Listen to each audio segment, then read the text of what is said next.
Lisa Genova has a PhD in neuroscience from Harvard University.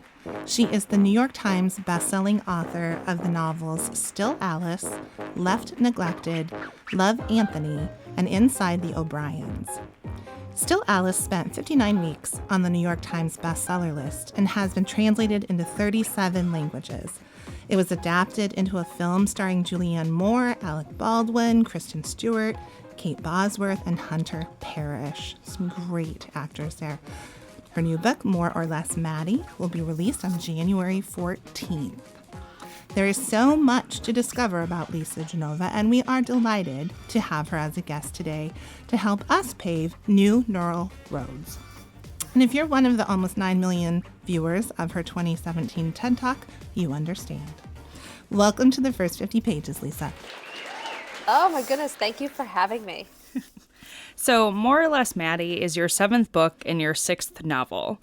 Your novels are inspired by neurological conditions including Alzheimer's disease, traumatic brain injury, Huntington's disease, and ALS.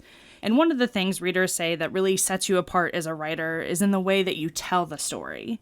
You know, you really root them in our shared human condition. And on your website, lisagenova.com, you describe yourself as an empathy warrior. What does that mean to you and how you approach the way that you write? Right, so my background is in neuroscience, and I could write primarily nonfiction, right? I could write very clinical, medical, textbook kind of narratives, but I choose to write fiction, which is a very strange thing for a neuroscientist to do. And it's because I have found that there's so much power in story and the ability to help create compassionate understanding and empathy, our ability to walk in someone else's shoes who might be so unfamiliar to us prior to reading the story becomes familiar and therefore less uncomfortable and more human. And so, yeah, with every book I write, I choose a topic about a person living with a neurological disease, a disorder, a condition, a mental illness, people who are generally ignored, feared, and misunderstood for what's going on inside their brains. And the story is a path to empathy. And so, yeah, I spend a lot of time advocating for folks with those conditions, using the stories as a vehicle for open conversation. So let's talk about More or Less Maddy. Can you tell us a little bit about this story? Yeah. So this story is about a young woman she's an NYU student, and as the book opens, she's sort of questioning the validity of striving for a so-called normal life in our culture. And, you know, is there happiness to be found within the constraints of what culture deems as normal? And as she's sort of navigating the stress of being a student and a recent breakup and the sort of challenges of being a young woman today, she is experiencing a bit of a depression and is having trouble keeping up with schoolwork, goes on an antidepressant, and then that actually catapults her into her first manic episode, and she's diagnosed with bipolar disorder. So this story is about her diagnosis, her treatments and struggles with medications and side effects, and the quest to sort of find herself and who she is outside of this sort of imposed identity of bipolar disorder and how to live and thrive with it. And she ends up choosing a path very outside of normal, a career of stand-up comedy. Which is a really interesting counterpoint to the story. And yeah, it's really interesting to see how that evolves for her as a character. So we're excited to talk more about that for sure. So this is your first novel about a disorder that's classified as a mental illness. Was writing about a mental illness different for you in ways that were unexpected? Yes and no. So it's so interesting, and I'm very excited to be in conversation about this. That anything is categorized as a mental illness is a completely made up term. I mean, all of them are really, whether it's a neurological disease, a neurological condition, a neurodegenerative disease. These are just labels we put on behaviors and disease and conditions that have to do with the brain. And so interestingly, if we're talking about depression, bipolar disorder, schizophrenia, anxiety disorders, PTSD, those get lumped into a new category called mental illness. And while I think there's a certain amount of stigma that goes along with anything having to do with anything going on from the neck up, like I think there's a certain kind of taboo if you've got something going wrong with your brain. There is a heightened stigma, shame, taboo that happens for folks who get labeled mentally ill. I think that it unfortunately carries with it a level of distrust and dismissiveness when that is your label. I also recognize that part of the reason I think they get labeled mental illness, one is the sort of category of behavior that it tends to be mood and personality centered, but also that we today don't really understand much about the biology of those conditions, as opposed to something like Alzheimer's or Huntington's or ALS, where we have more of a grasp of what's actually causing those things. We know very little about what causes bipolar disorder. And so in that sense, my research for this book was leaned more heavily on the people living with it and their loved ones, and less so on the medical professionals who diagnose and treat, although they were there too, but they weren't taking center stage. And you really do get that from Maddy's experiences throughout the book, in her interactions with her family and boyfriend and friends, coworkers. You really kind of get, I mean, it is something she wants to hide. And she's, there, you really feel that shame, that she doesn't want people to know this about her because of the stigmas attached. That really comes through, I think, in the story. Thank you. Yeah, I think she's worried that she'll be excluded from belonging, right? If people find out that she has this, then that's how they'll see her. She at times talks about like can her mother sort of unsee this and still, see her as a daughter first and not a broken daughter. So it's definitely a journey for everyone I came to know who has bipolar disorder. I think people go through the stages of grief over sort of what they had imagined their life was going to be without bipolar. And then now there's this new reality that they have to come to accept over time and adjust to. And I think part of Maddy's story that was really powerful to me is that she already, is in this kind of space where she feels already like an outsider within her own family. So there has to be like a certain level that she's feeling of, well, really now I have something else that, is contributing to me feeling like this black sheep that I thought was really powerful. Thank you. Yeah, I mean, I think in a very sort of strange way that the diagnosis helped catapult her in the direction she kind of wanted to go in. Like she didn't really want to live the life her mother's living, to live the life her sisters signed up for, to sort of, all the shoulds and supposed tos. She did want to find something different for herself. Like school wasn't really speaking to her. She wasn't finding her major. She wasn't finding a career within the constraints of a standard kind of liberal arts education. So I think that this actually helped her have the courage to seek something that was outside of what was expected of her previously. Yeah, kind of a freedom in that to explore something else. Yeah. And while you talk about in the book that bipolar, you're not ever cured from this, it's something you'll live with for your whole life. Essentially, if you're diagnosed, it's just really kind of how you manage that. But you highlight, we get to a point where you've, and I don't want to have any spoilers, but you can live with it, right? Like it managed in the right way. It is something that people can live productively with. Yes. So. Yes, absolutely. I think it's what I've learned is it's an incredibly difficult disorder to live with, especially if you don't have the right tools and guardrails in place. So finding the right combination of medications that work for you, that you can tolerate. The meds for this disorder they're really tough. They're not designed for bipolar disorder. They're serendipitously discovered drugs for other things that are being applied to bipolar disorder. And so there's a non-specificity, which means that it acts pretty like promiscuously throughout the brain. And you have a lot, which means you have a lot of side effects. And so most people, until they figure out the right combination and dosage, live for periods of time where you could argue that the symptoms of their side effects are actually worse than the symptoms of the illness itself. So it really is a struggle.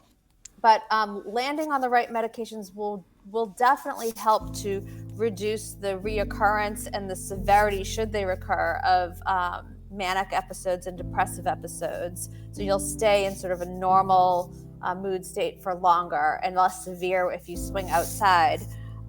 In addition to that, it's having the support of family, friends, a therapist, people who can help you identify what might be your early warning signs and triggers, and can sort of be in collaboration with you on staying stable.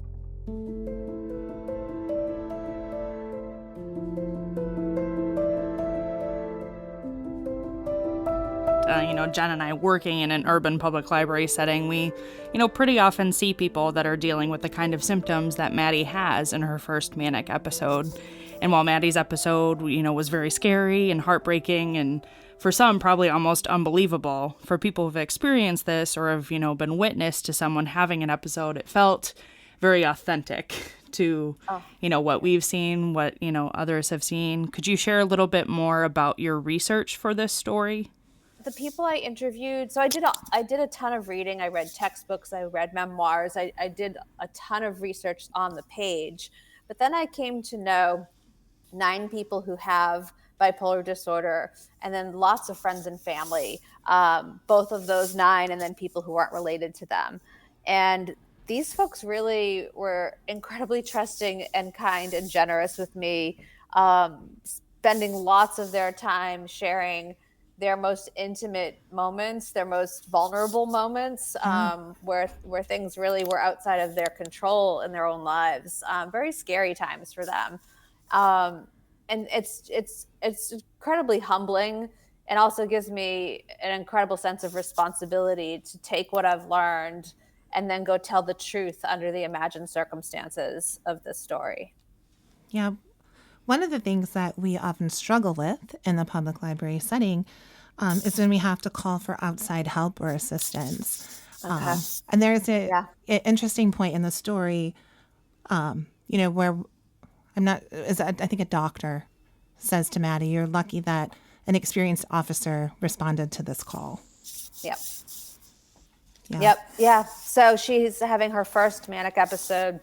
She comes home for Thanksgiving, and Maddy has bipolar 1, which means she has full manic episodes with delusions. So her thoughts have become detached from reality, in addition to all of the sort of grandiose thinking and the risk taking and the excessive amounts of energy and lack of sleep. So she comes to believe that she has a special relationship with Taylor Swift, and that she's going to be writing Taylor's memoir. And she's actually, on this particular manic episode, she's planning to get to Taylor's house in Rhode Island because she believes that she has a meeting with Taylor to discuss the book project. And she's trying to get the keys to her mother's car, and her mother won't give them to her. I won't give it away because there's a big scene that ensues that should be pretty shocking to read. But yeah, the mother ends up calling the police on her daughter, and she's taken to a hospital. And I did talk with, I have a friend who's a Boston police officer who I spent a lot of time with when I was doing the research for Inside the O'Briens, because in that book, my main character is a police officer. And so this was a conversation I brought to him. I said, "Hey, if you're called to the house, here's the situation. How do you handle it? Do you arrest her, or do you bring her to the ER?" And he explained that he actually gave me that little nugget. Like, well, if I were new, I might arrest her because I don't know what's happening. She just seems psychotic and dangerous. But if I've been on the force for a long time, I know that this person actually needs medical attention and not jail. Yeah. Yeah, it was a it was a really powerful scene. We're trying to think of what to say without giving any spoilers away. It's a hard line. It's a hard line. I need to stop. Because that scene is that. My editor in the first draft, when she wrote on the comments, she's like, "Wow, that must have been was that something like, was that as breathless to write as it was to read? And I was like, it was. I was actually out of breath writing it. Yeah. And we know that words matter. And in reading your book, I've been thinking more about the words that I default to.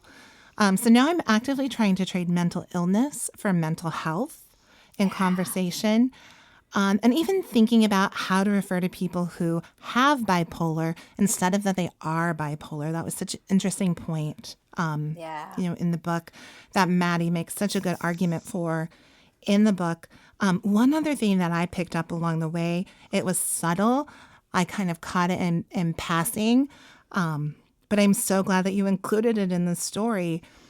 This idea that women, I think especially, are called bipolar as a slander, right? If they show emotion or get upset. And I think that does play into the social stigma, when people are diagnosed as bipolar. But, it's, yeah, it was good. Yeah, thank you. Oh, I appreciate that so much. Yeah. And so again, because this is a novel, this is not meant to feel academic or like I'm on a soapbox preaching or lecturing. The way that some of this discovery happens is through Maddy's comedy. And so that this distinction between am I bipolar or do I have bipolar, right? Yeah. She sort of weaves that into her comedy set in, I think, a lovely way. But yeah, I think that's important. I think this disorder is a crisis of identity in some ways, right? It's so big, so powerful. It does overtake and it can be so destructive. It leaves people wondering, like, okay, is this who I am now? And how do I matter with this? Or how do I use this? And so, this guy who's kind of an ex-boyfriend opens that door for her. Like, you don't have to hide it. How do you use it? Don't let it overtake you, but it is part of you. So yeah, this distinction between I am bipolar versus I have bipolar. We don't do that with a lot of other illnesses. Like if we go back to Still Alice, I would never say I am Alzheimer's disease. Yeah. I would say I have Alzheimer's disease. So yeah, she wrestled with that. And then, yeah, there were lots of overlaps in this book, I think, between how women are treated and this idea of mental illness as well. Like there's a lot of feminism in this book, and Yeah. it's a lot of my feminism I brought in, which I was very happy to use that in this story. Where yeah, like she talks about how boys her age will dismiss their girlfriend if she's getting emotional and say, "Oh, you're bipolar," and bipolar is interchangeable with like you're crazy, you're nuts, you're unhinged. Basically dismissing you. You're not worthy of listening to any further.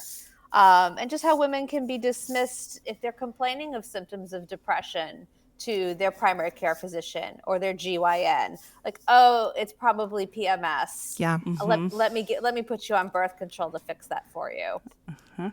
So I wanted to bring up all the ways that maybe this is at first minimized and then over dramatized or over compensated for. And in both ends of that extreme, interestingly, like women get dismissed.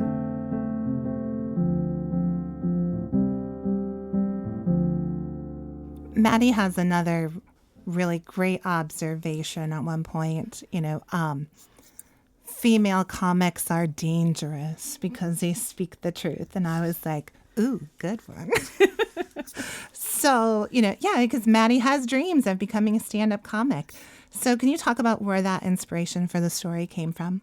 I knew I wanted some levity in this book. I needed some, in addition to all the drama and the sort of the heaviness of her depressions and the disruption to her life. I needed some levity in there. And I found my way to comedy in an interesting way. I think that I wanted her to have an interest that was outside of the norm that not many women are a part of. I wanted that feminist angle. And I also loved that in stand-up comedy, kind of as a metaphor, these comedians actually experience the swings of someone who has bipolar disorder on center stage under the spotlight in front of an audience in a public way. What I mean by that is if you're a stand-up comic and you're bombing, you're not connecting with the audience, every joke is not landing, and you're just being met with silence and crossed arms. The comedians all will say it feels like a death. It feels like the worst depression. You feel so alone and miserable, and you just want to curl into a ball or get the hell out of there. It's the worst feeling they've ever had.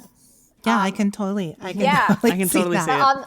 But on the flip side, when they're killing it and the jokes are landing and they're in connection with everyone in the audience and everybody's laughing and they're getting it and you just feel like everyone gets you, it's the biggest high. It is the most exhilarating feeling, and it's sort of addictive. Like, that's why comedians want to do it again. It's to chase that next connected laugh.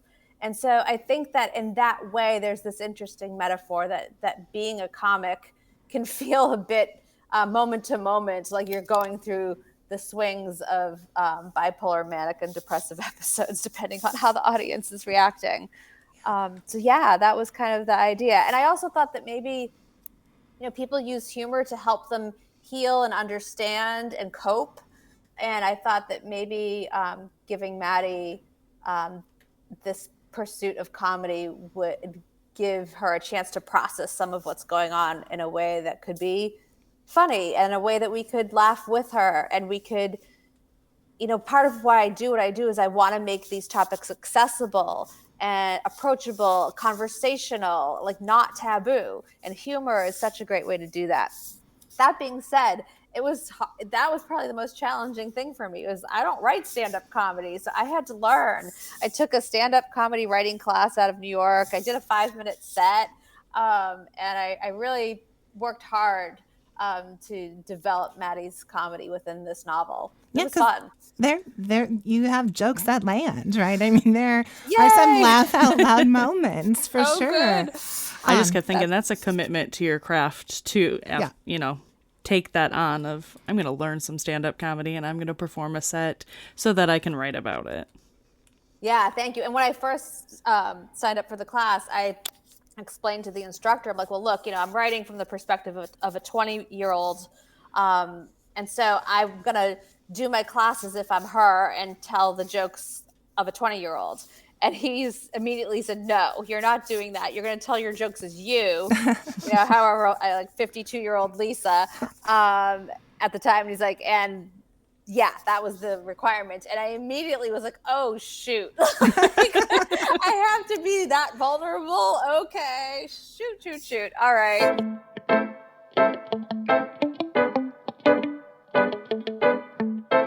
And we really did learn quite a bit about bipolar in reading More or Less Maddie. But really, you talked about this earlier, the magic of fiction is that it can give us that compassionate and nuanced understanding. When we can put ourselves into the story, we do build empathy. So in writing this story, has there been, one thing, I'm sure there's lots of things, but one thing that stands out that you learned about bipolar that will stay with you? Yeah, I mean, there's so much, but one of the things I'd love to talk about is I think that one of my preconceptions going into this, in sort of obliquely hearing about friends of friends or people that I know that have bipolar disorder prior to this book, the conversations would be like, oh, so-and-so's not doing so well. Or we haven't seen someone in a long time, or someone's, missing from the family holiday, or something's gone on. And then the sentence goes, oh, they went off their meds. And then there's this sort of like silent agreement, and it's a judgment. Like, oh, well, then they brought it on themselves. They should know better. And what I came to appreciate in doing the research for this story and talking with all the people I've spoken with, and then in writing the story, and what I hope I conveyed is how incredibly difficult it is to be on these medications. That these medications cause all kinds of side effects that are tough to deal with, from hand tremor to weight gain to nausea, to foggy thinking and dizziness. And this is, every day indefinitely. the other thing I think that happens is that if the drugs are working and you're stable for a long time, say a year, 2 years, 10 years, and you're taking these medications every day and you haven't had a manic episode in years, you kind of forget how bad it was. I mean, I think about, I've had 3 kids, and I think that all women, we kind of forget how bad pregnancy and labor and delivery were. We're like, yeah, I'll have another kid. So I think time goes by. And by the way, when you're manic and depressed, you don't lay down memories as well as you would in a stable state. So like people who are manic they have a fuzzy memory of that episode to begin with because the brain didn't consolidate memories properly during that time. And then time goes by and you kind of forget, and you might think, well, you know what, maybe it wasn't that bad.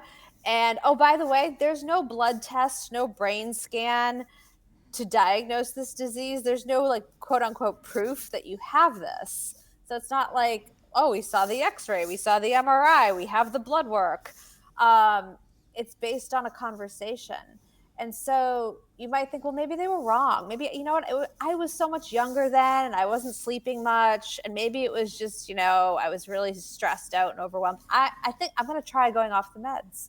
And so what I learned, and that was a long circuitous way of saying, like, it makes so much sense to me that you'd try to go off your meds at some point.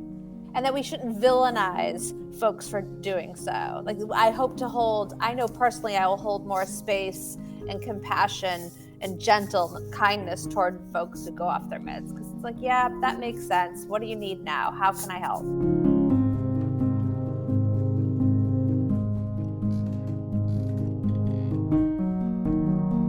Is there some parting words of advice that you'd like to share with our listeners? Oh gosh. Okay. So sure. Yeah. And actually we can relate that to this current book too.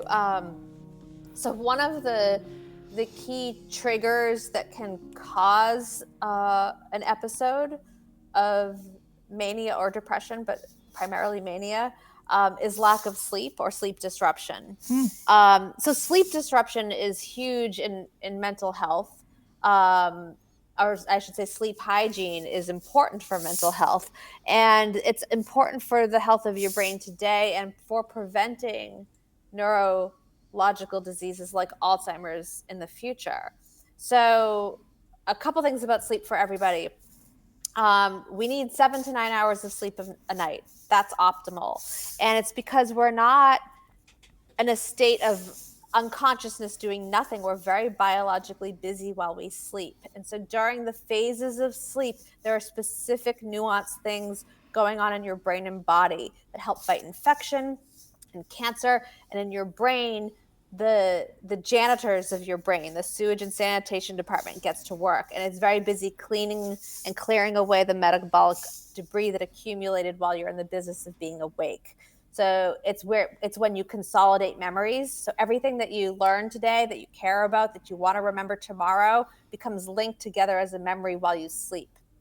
And so if you don't get the right amount of sleep, your brain isn't cleaned up enough the next day. Your memories might not be fully formed or formed at all from yesterday. You'll have a hard time paying attention today if I didn't get a good night's sleep last night. So for optimal brain functioning, all the neuroscientists I know make sleep a priority. I think I know what my New Year's intention is now, right? Okay. Yeah, no. And by the way, and folks, don't give up because, I'm in menopause now, and I've had horrible time getting to sleep, and at all points of life, people have difficulty with sleeping. I totally recognize that. So you don't have to say, well, I got a terrible night's sleep last night, and therefore I won't try anymore. I'm hopeless. It's like, well, every night that you can give yourself a good night's sleep, I feel good about that. Know that you're doing something that's really great for your brain and the health of your cognitive abilities. Thank you for such a great conversation today, Lisa, and for giving readers a place in More or Less Maddy to start more conversations about mental health. Oh my goodness. Thank you very much for reading it and asking such wonderful questions. I really appreciate you.